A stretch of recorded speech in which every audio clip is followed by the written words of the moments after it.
செய்த பேருக்கு இன்னும் பாலாட்டம் பொங்க வைக்கும் கருமாறி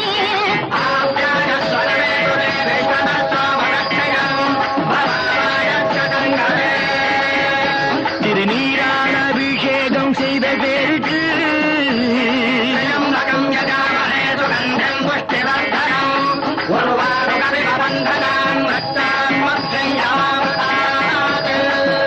திருநீரான அபிஷேகம் செய்த பேருக்கு துன்பம் நீரா